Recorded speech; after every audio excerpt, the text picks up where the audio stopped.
সম্মানিত হাজরিন,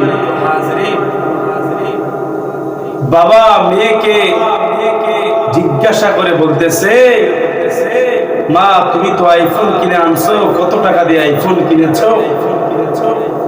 তো মেয়ে জবাব দিতেছে বাবার উত্তরে, বাবার প্রশ্নে মেয়ে জবাব দিতেছে যে বাবা আইফোন কিনেছি $700 দিয়ে, কভার কিনেছি $25 দিয়ে, গরিলা লাগিয়েছি $20 দিয়ে। তো বাবা মেয়েকে বলে $700 দিয়ে তো মা তুমি আইফোন কিনেছো,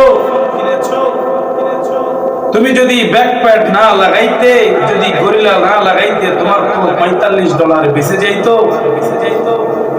তো মেয়ে জবাব দিতেছে যে বাবা $700 দিয়ে আইফোন কিনেছি, যদি $45 খরচ করে আইফোনের সৌন্দর্যকে না বাড়াইতে পারি তো আইফোন যে একটা ব্র্যান্ড, এই ব্র্যান্ডকে অসম্মান করা হবে।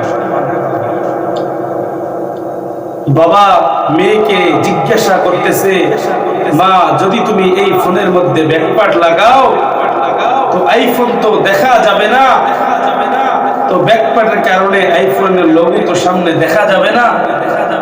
তো মেয়ে জবাব দিতেছে যে বাবা যে ফোন চেনে সেই ব্যাকপ্যাডের মধ্যেই চিনতে পারবে এটা আইফোন। তো বাবা এবার মেয়েকে ডেকে জিজ্ঞাসা করলো, মা $700 টাকার আইফোনকে, $700 আইফোনকে সৌন্দর্য বাড়ানোর জন্য তুমি যে ব্যাকপ্যাড লাগাইছো, $700 আইফোনের মধ্যে গরিলা লাগাইছো, এই সৌন্দর্যকে বাড়ানোর জন্য, আইফোনের ব্র্যান্ডকে রক্ষা করার জন্য, আইফোনের সৌন্দর্যকে ধরে রাখার জন্য তুমি যে খরচ করছো, আজকে আল্লাহ রাব্বুল আলামিন তোমাকে এত দামি করে বানাইছে, আজকে আল্লাহ রাব্বুল আলামিন তোমাকে পর্দার বিধান দিয়ে দুনিয়ার বুকে পাঠিয়েছে, তুমি পর্দার বিধান মানতে পারলা না। $700 দিয়ে আইফোন কেনার পরে $45 দিয়ে সেটার সৌন্দর্য বাড়ানোর চিন্তা তোমার মাথায় থাকে, কিন্তু পর্দার মধ্যে যে থাকা তোমার জন্য জরুরি, এটা কি তোমার মাথায় আসে না? সম্মানিত হাজরিন, মেয়ে পর্দার মধ্যে থাকবে কিয়ামতের দিন আল্লাহ রাব্বুল আলামিনের দরবারে, যেই দিন হাসরের মাঠ কায়েম হয়ে যাবে, বাবা গর্বের সাথে বলতে থাকবে আমার মেয়ে দুনিয়াতে পর্দা করেছে।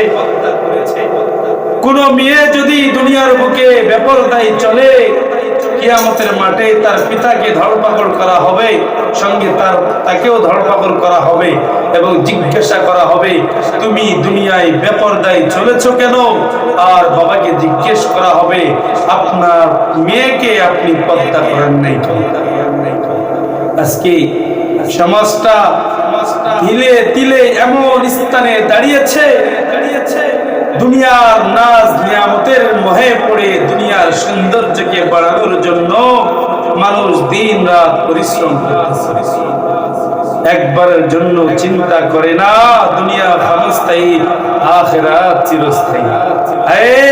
দুনিয়া ক্ষণস্থায়ী, আখিরাত চিরস্থায়ী। কোন মানুষ যদি চিন্তা করত হয় সন্ধ্যা চলে আসছে আমি সকাল দেখতে পারবো কিনা, এর কোনো গ্যারান্টি নাই। সকালে বের হয়েছি সন্ধ্যায় বাড়ি ফিরতে পারবো কিনা, কোনো গ্যারান্টি নাই। মসজিদে নামাজ পড়ার জন্য ঢুকেছি, হায় মসজিদ থেকে বাইরে হইতে পারবো কিনা, কোনো গ্যারান্টি নাই। দুনিয়ার ক্ষণস্থায়ী জিন্দেগিতে আপনি আমি এমন ভাবে চলতেছি, মনে করতেছি দুনিয়ায় আপনার আমার জন্য চিরস্থায়ী। কথা বলেন ঠিক?